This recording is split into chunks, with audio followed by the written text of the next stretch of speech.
خب بچه‌ها، ما راجع به اهمال‌کاری با هم دیگه کاملا صحبت کردیم. گفتیم که اهمال‌کاری نتیجه رقابت بین سیستم لیمبیک و قشر پیش‌پیشانیه و ما اگر بتونیم با یک سری از راهکارها بتونیم کمک بکنیم به قشر پیش‌پیشانی که توی این نبرد برنده بشه، قاعدتا ما میتونیم کاملا این اهمال‌کاریمون رو شکست بدیم و تا حد خیلی خوبی بتونیم به اون موفقیت برسیم.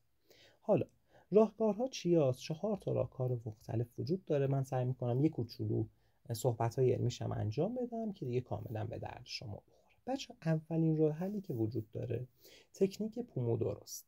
یعنی چی؟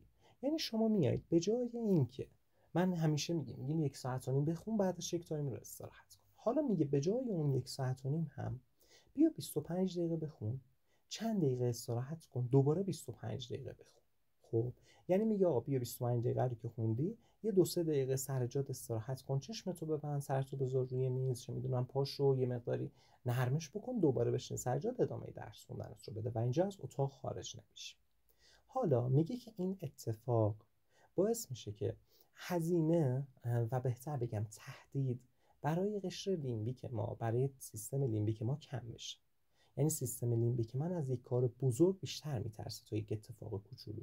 شما اصلا تو کشورم اینجوریه دیگه، فرض کن یک کشور تهدیدت کرده یا یک قومیت کوچولو مثلا توی یک قسمتی تهدیدت کرده، خب معلومه برای اولی با همه توان میری، برای دومی اصلا زیاد واسط مهم نیست. برای سیستم لیمبیک هم همینه. وقتی شما میخوای 1 ساعت و نیم درس بخونی، با تمام قوا وارد میشه سیستم لیمبیک. ولی الان چون کمه، یه مقدارم برنامه داره، خیلی این قدرت کمتری رو میاره وسط. پس در نتیجه احتمال پیروزی قشر پیش پیشانی بیشتر. از اون طرف قشر پیش پیشانی هم به خاطر اینکه حس میکنه که آقا چون تایم کمه و هدف مشخصه، میتونه توی این 25 دقیقه خیلی بیشتر به اون هدفی که داره برسه، اون اتفاقهای منطقی رو رقم بزنه. این اتفاقا اینجا این با تمام قوا وارد میشه. پس یک طرف ضعیف و یک طرف تمام قوا، در نتیجه احتمال پیروزی شما خیلی بیشتر میشه. پس به طور خلاصه اگر میخوای از این تکنیک استفاده بکنی، 25 دقیقه بخون، چند دقیقه استراحت کن، دوباره 25 دقیقه بخون. تصمیمت برای این باشه 25 5 25 5 و 25 دقیقه بعد از این میتونی بری استراحت بکنی. این شد تکنیک پومودورو. تکنیک دومی که وجود داره و اتفاقا خیلی هم میتونه به شما کمک بکنه، تکنیک تعهد عمومیه. بچه‌ها، تعهد عمومی این شکلیه که من میرم یک جایی اعلام میکنم که آقا من میخوام تحت هر شرایط امروز 10 ساعت درس بخونم. گفتیم که اون قشر لیمبیک من بدش میاد از اینکه من شکست بخورم و در نتیجه وارد خیلی از قضايا نمیشه. حالا من دیگه واردش کردم، یعنی اومدم به صورت منوال دستی کاملا این قشر لیمبیکم رو وارد یه جریان کردم. من رفتم به همه گفتم من میخوام انقدر درس بخونم. پس قشر لیمبیک من برای اینکه نخواد با اون اتفاق بده روبرو بشه که ازش حالش به هم میخوره، از اون شکسته، میاد اتفاقا اینجا خودش هم کمک میکنه، میگه آره بیا بخون، بیا بخون که ضایع نشی. و بچه این دقیقا فلسفه گرفتن گزارش کار توسط مشاورای خصوصیه. یعنی به این دلیل گزارش کار یکی از دلیل ها اینه که به این اتفاق رو توی ذهن شما فعال کنن که احتمالاً 99% نمیدونن اصلا جریانش چیه، ولی به همین خاطر. حالا علاوه بر اون، به خاطر اینکه پس اینجا گفتیم سیستم لیمبیک کمک میکنه، برای قشر پیش پیشانی هم خوب مشخصه دیگه، این شما رو داره اون هدفی که این میخواد میرسونه. خب خودش هم میاد وارد قضیه میشه و میاد همه توانش رو میذاره. و به خاطر اینکه اینم دنبال اینه که از شما یک آدم متعهد جلوه بده توی جامعه، پس در نتیجه واسش مهمه که اینجا شکست نخوری. پس اتفاقی که من دارم توی کانال شور از صفر رقم میزنم اینه، شما تو گروه قراره گزارش کار بدید. یعنی برای بچه‌هایی که واقعا اهمال‌کاری خیلی شدید دارن، اینجا دیگه خیلی کمکشون میکنه، هم گزارش کاره، هم تو گروه، هم اینا ضایع میشن اگر نفرستن. پس در نتیجه اون خوندن خیلی بیشتر میشه. و توی مشاوره شخصی هم که بهتون گفتم به چه صورته.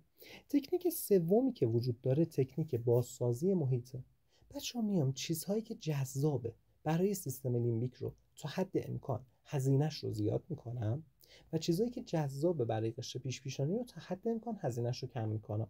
برای قشر پیش پیشانی من چی جذاب بود؟ برای قشر لیمبیک من چی جذاب بود؟ یک گوشی، اینستاگرام. اینستاگرام براش خیلی جذابه، آره پاکش میکنم. اینستاگرام رو کلا از بین بردم. گوشی براش خیلی جذابه. آره من میذارمش بیرون اتاقم که اگر خواستم برم سمت اون یک مقدار هزینه لازمه بدم دیگه، سخت‌تر بشه. بچه من حتی مثلا خودم چون خیلی با این مشکل دست و پنجه نرم می‌کردم، من میومدم گوشیم رو همیشه 5% شارژ نگه می‌داشتم برای مواقع ضروری که نیاز دارم و شارژر رو هیچ وقت تو خونه نگه نمی‌داشتیم. همیشه شارژر توی ماشین بود. یا و ماشینم خب معمولا بیرون بود یا مثلا درش قفل بود یا هر چیز دیگه. مثلا من می‌خواستم برم اگر شارژر رو استفاده کنم، همین رفتم لباس و اینا میپوشیدم میرفتم بیرون، مثلا این شارژر رو میآوردم از تو ماشین، یا مثلا با خانواده بودن که اصلا دزدگیر باشش. خب پس در نتیجه هزینه زیاد شده بود و من دیگه زیاد نمیرفتم سمت گوشی. هزینه رو زیاد کن تا جایی که میتونی، هزینه استفاده از گوشی رو برای خودت زیاد بکن. این باعث میشه که اون چیزی که این واسش جذاب بود رو کنار بذاری. از اون طرف چیزایی که برای این قشر پیش پیشانی جذابه رو زیادش بکن. مثل چی؟ مثل اینکه توی یک اتاق مشخص درس بخونی.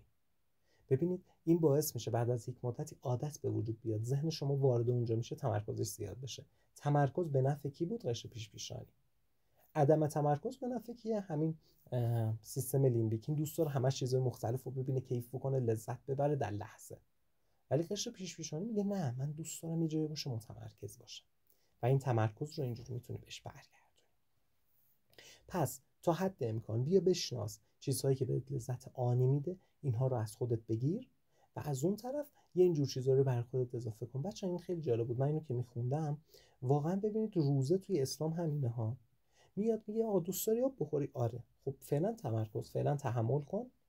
یعنی میاد قدرت میده به چی؟ به قشر پیش پیشانی و میگه نه سیستم لیمبیک تو الان باید یه مقداری ضعیف بشی، باید کتک بخوری به اصطلاح خودمون. هر لذتی که این دوست داره رو ازش یک مدتی میگیره و باعث میشه اون تقویت اراده‌ای که میگن اتفاق بیفته. حالا بگذریم. نکته بعدی که وجود داره، تکنیک بعدی، تصویرسازی ذهنی بچه‌ها. این هم بسیار کمک میکنه.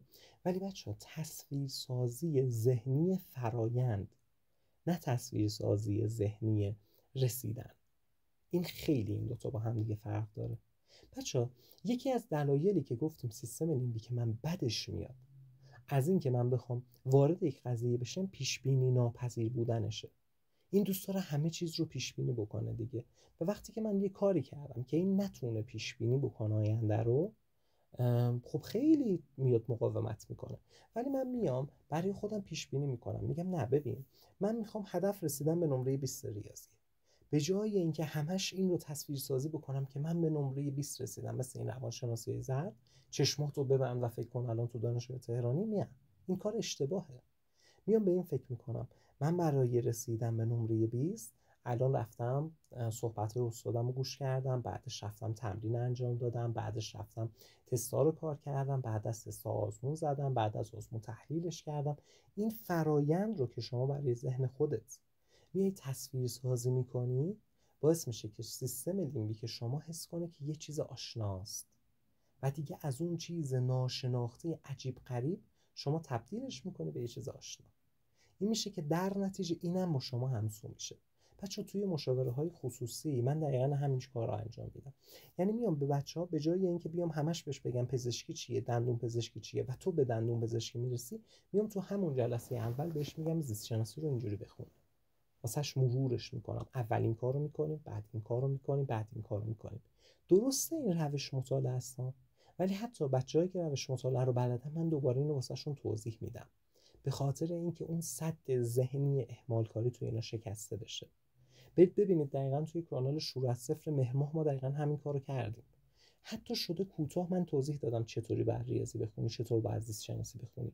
شما همتون بلدید چطور باید بخونی، خیلی جاها اومدن کامل‌تر گفتن، ولی من اینجا گفتم که این سد ذهنی شکسته بشه. بچه‌ها 4 تا راهکار به شما گفتم. این 4 تا راهکار آیا در لحظه به من کمک میکنن؟ نه، زمان باید به خودت بدی. به مرور زمان، به مرور زمان، به مرور زمان باید از هر 4 راهکار استفاده بکنی که انشالله بتونی نتیجه خیلی خوبی رو هم بگیری.